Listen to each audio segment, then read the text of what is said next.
People are seeing thousands, tens of thousands of people being slaughtered. They're seeing just things you can't even believe are real. So are we just not gonna talk about this?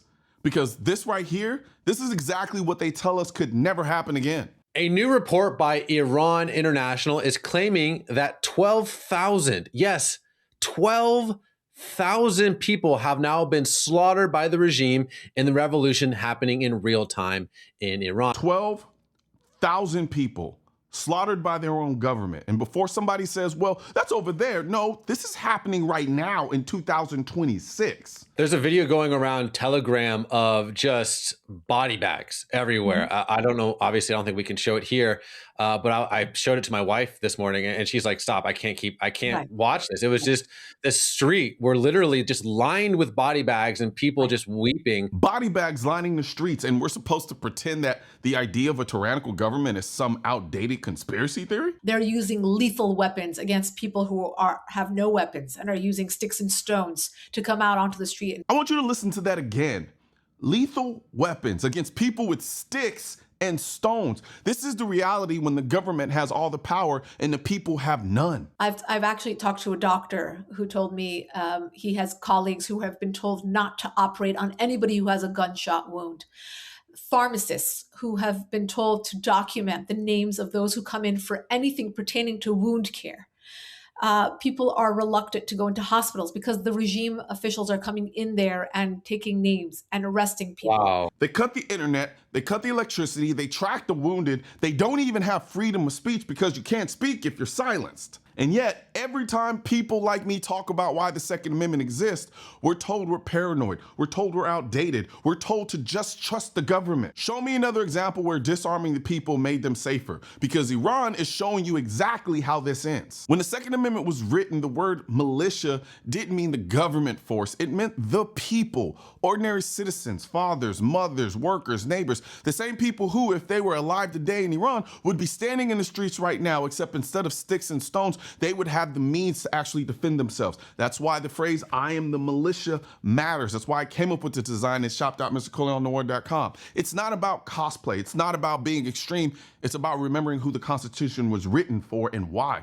I'm wearing the I'm the militia hat in this video, but it's more than that. We've got shirts, hoodies, drinkware, all carrying the same message, that freedom doesn't come from the government. It comes from the people being empowered.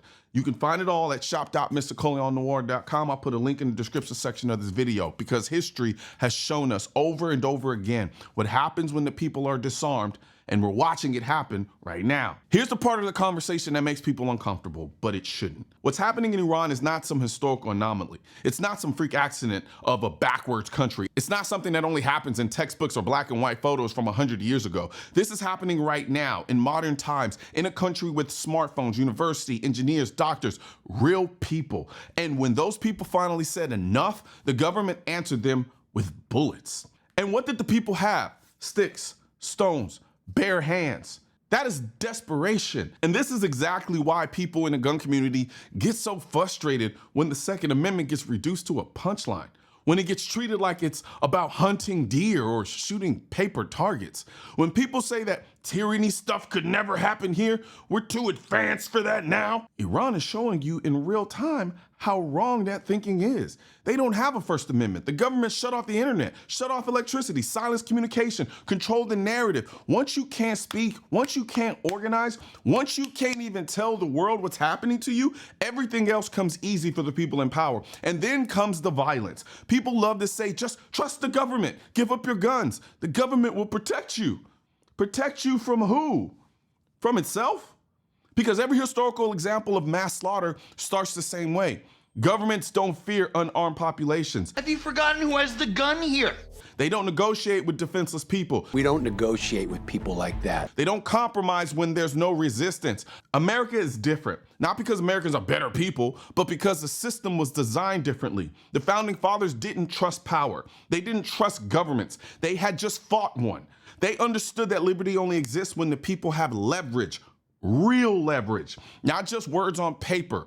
That's why the right to bear arms was written alongside free speech, free press, and the freedom of assembly, because all of those rights are meaningless if the government is the only one with force. People talk trash about America constantly. They say we're violent, we're reckless, they say we're obsessed with guns, and yet we're the most armed civilian population in the world and also home to the most powerful government in the world. And somehow those two things coexist.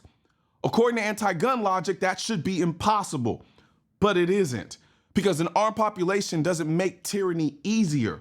It makes it harder. It forces restraint. It forces accountability. It forces the government to remember who it actually works for.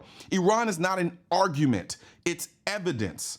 Evidence of what happens when the people have no means to defend themselves. Evidence of why the Second Amendment exists. Evidence of why pretending tyranny is impossible is one of the most dangerous lies we can tell ourselves. And if this still doesn't make sense to you, ask yourself a simple question. If the people of Iran had been armed, do you really think this would look the same?